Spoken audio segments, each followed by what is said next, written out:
saw that viscosity is the resistance to the flow of a fluid, and we'll see this in a more formal or more theoretical basis right now. If you think of, if you go back to the definition that I gave you about what is a fluid, what we just saw that a fluid continuously deforms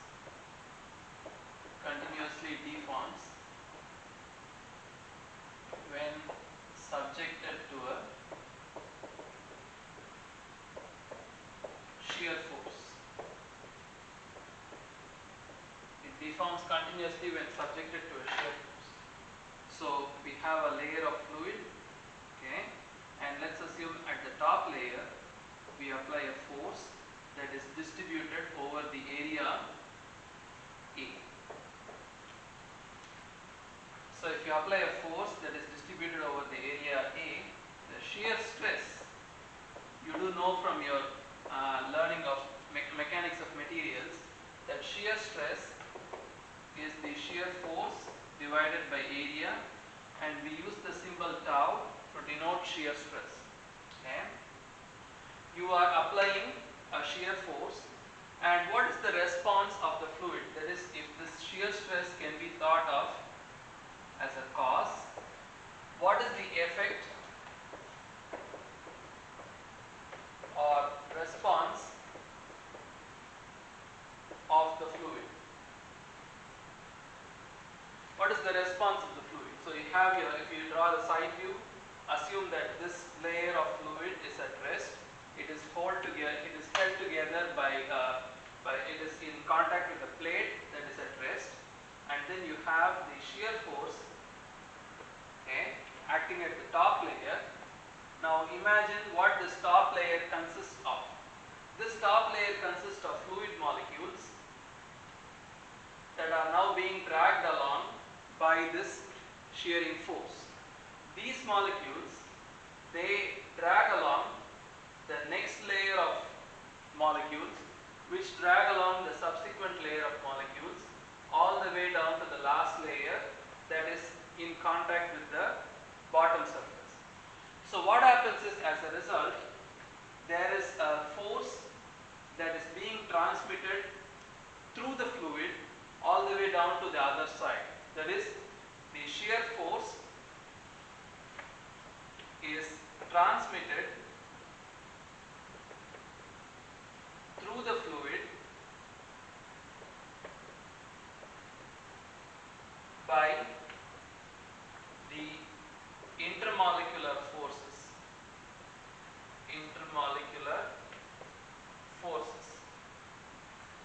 What happens as a result? That is, this is the cause. The effect or response of the fluid is that a velocity profile starts to develop. You have the top layer moving at a certain speed. The bottom layer is attached to the plate, okay, because it's in contact with the plate, and there is no relative motion between the plate and this layer of fluid. What happens is that a velocity profile starts to develop through the fluid layer. That is, if you think of this direction y, the velocity of the fluid varies as a function of y from 0 to the velocity of the top layer. This is the response of the fluid. So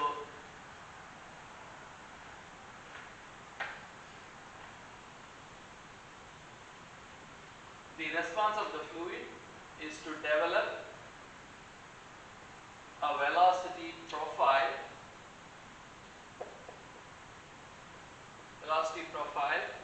that is perpendicular to the velocity profile along the direction that is perpendicular to the applied shear force or stress. So you have the shear stress, being the cause or you apply a shear stress, and if you observe the response of the fluid, the response is the velocity variation in the perpendicular direction. Okay, this is the cause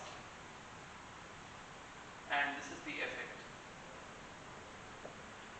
Okay, now what we usually find is that if you apply the same shear stress to two different liquids or two different fluids, like for example water and honey,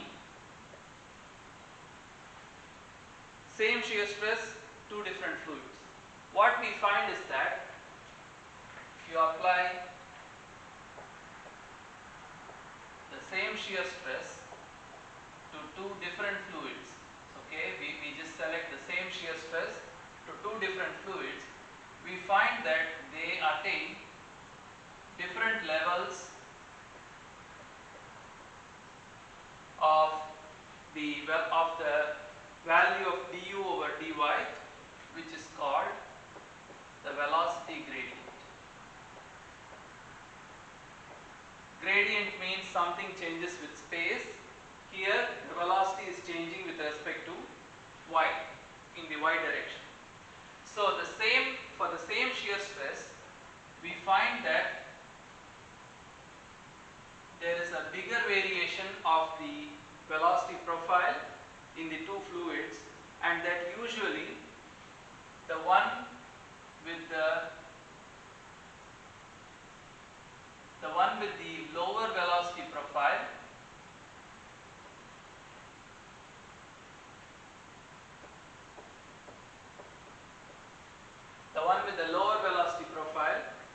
or the lower slope is the one that produces lesser resistance to the flow.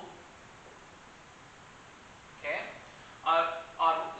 what was experimentally found out in many cases is that for the same shear stress, a given fluid like water may have less resistance compared to a fluid like honey, which would make honey coat more viscous than water.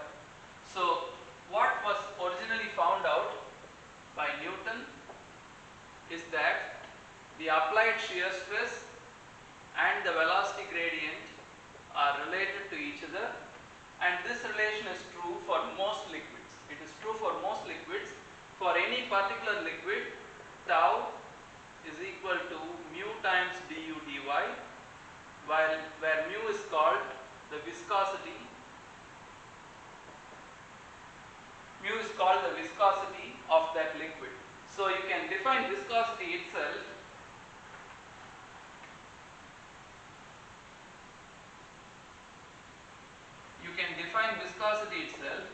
as the ratio between the shear stress to the magnitude of the velocity gradient. For a given shear stress and velocity gradient, what is the proportion between them? That's what defines viscosity. Okay, it's similar to, never mind, it's the viscosity. So fluids commonly have a linear response when subjected to shear stress. That is, most fluids will have the shear stress equal to the viscosity times the velocity gradient.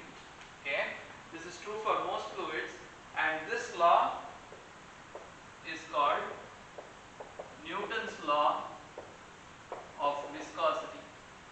It's not a law of nature, it's just a law that's true most of the time for many fluids. It's true for most liquids, it's true for gases when the compressibility effects can be ignored.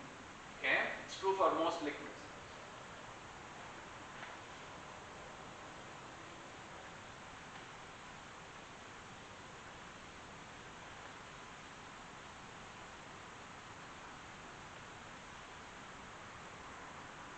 Viscosity, if you think of its dimensions, it should have dimensions of shear stress divided by the dimensions of velocity gradient.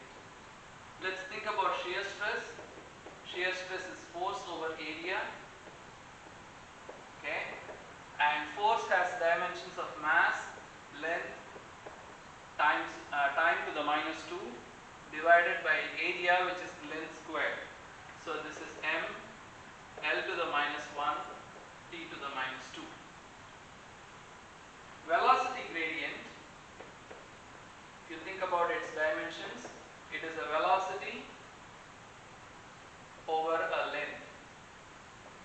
So that would be L T power minus 1 divided by L, making this T power minus 1. So if I put this back together, I have m L power minus 1 T power minus 2 divided by T power minus 1. So that's mass inverse length inverse time. Okay. So if you have to think of the units for viscosity, shear stress is usually written in units of Newton per meter squared or Pascal, and then time is usually seconds or per second. Du by dy as unit of per second. So the common unit of viscosity is Pascal times second. Pascal times second. Okay. Something to remember: viscosity of air is about 1.8 times 10 power minus 5 Pascal second. Okay, it's just something that I remember off the top of my head. Viscosity of water is something like 100 times more than the viscosity of air, which you can check in the graphs that are given in chapter 1. Okay, you can look at that and you can see that liquids are generally more viscous than gases. Viscosity of liquids, just like density, is more than the viscosity of gases.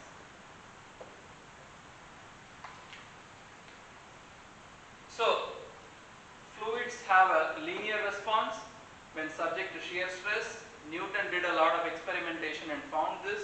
That's why that law is named after him, called Newton's law of viscosity. So viscosity itself is usually expressed in units of Pascal second and in the SI system. And there is one more way of expressing viscosity,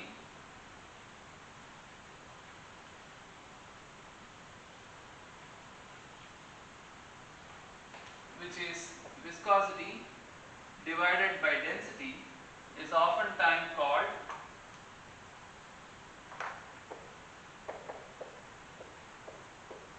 kinematic viscosity. Nu is also a measure of viscosity. It's normalized over the density, okay? And what you have here is kinematic viscosity pronounced as nu, okay? So what would be the dimensions of nu? So nu would be whatever the dimensions of viscosity are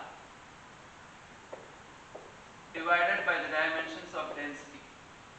So we just did that the dimensions of viscosity is ml power minus 1 T power minus 1 divided by ml to the minus 3 density.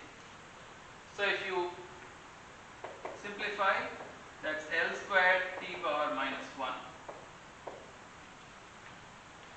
Kinematic viscosity does not depend on density. It's been normalized for density already. It has dimensions of only length and time. Okay, it's also called momentum diffusivity.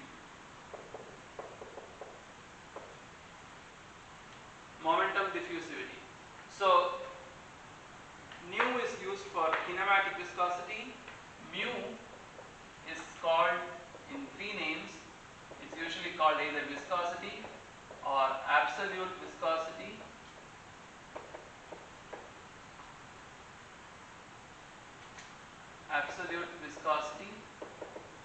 or dynamic viscosity.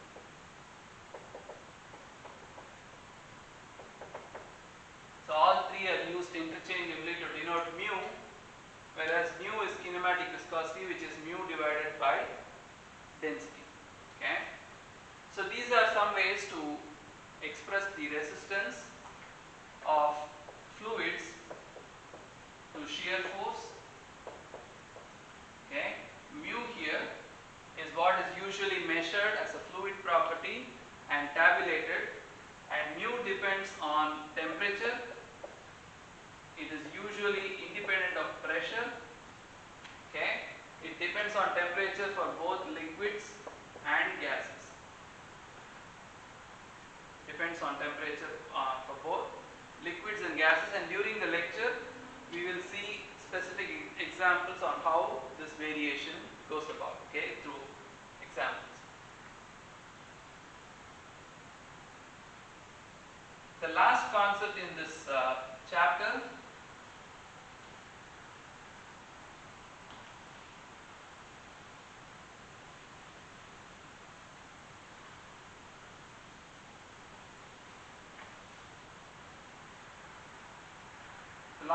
in this chapter is that if you have the shear rate, the velocity gradient and the shear stress. I mentioned that for a fluid for which this variation is a straight line, the slope is the viscosity. Okay, the slope is defined as the viscosity. You could have a fluid that is more viscous, something that's less viscous, something that's even more viscous. Mu1, mu2, mu3. These fluids for which the viscosity is independent of the velocity gradient, for fluids for whom mu is independent of the velocity gradient, these fluids are called Newtonian fluids. Newtonian fluids because they obey the empirical law that the shear stress is linearly related to the velocity gradient. Okay, these are called Newtonian fluids. There are fluids for which I can draw this curve between tau and du over dy. Instead of drawing a straight line, okay, suppose that, let's say this is the straight line, I could draw the line in this way or this way.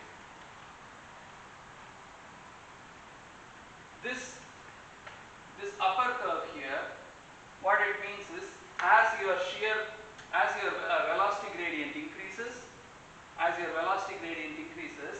the shear stress increases lesser and lesser. That is what I mean is the slope is higher here, than here.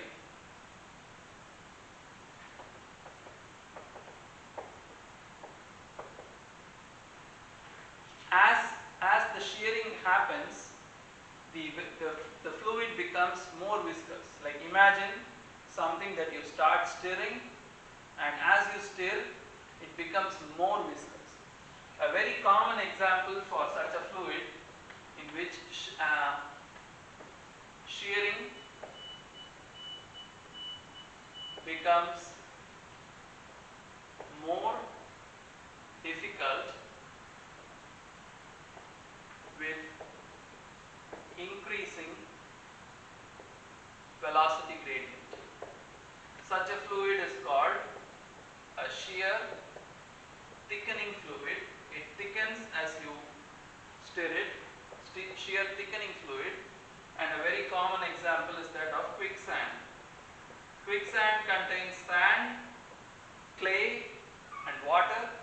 As you try to swim faster through a quicksand, it all clogs up, it seizes, and it becomes incredibly more difficult to keep swimming in quicksand. So it's an example of a shear thickening fluid. If you understood what is shear thickening, meaning it gets more difficult as you go along, you can easily understand what this means.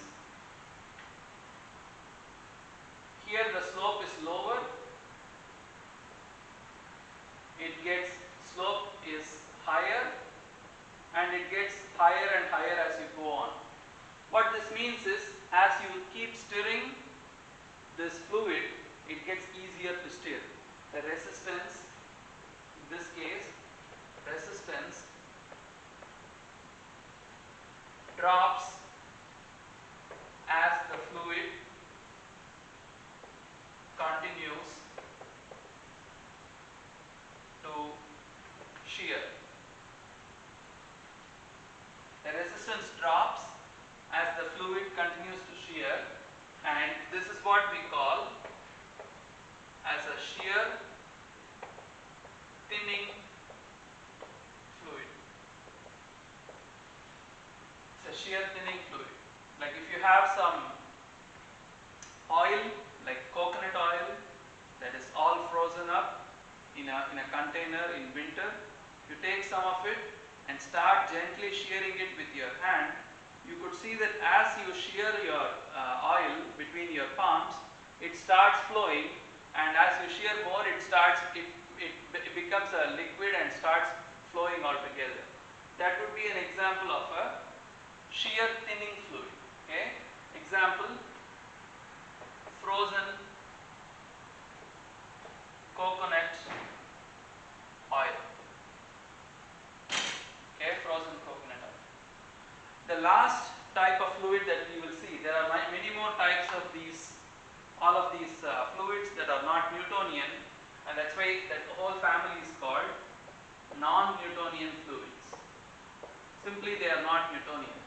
Anything that is Newtonian is linear in its relation between shear stress and velocity gradient.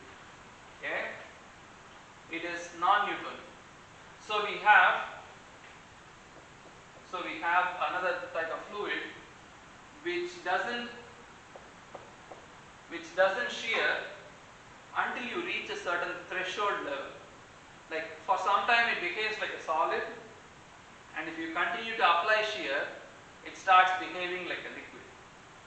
This type of a fluid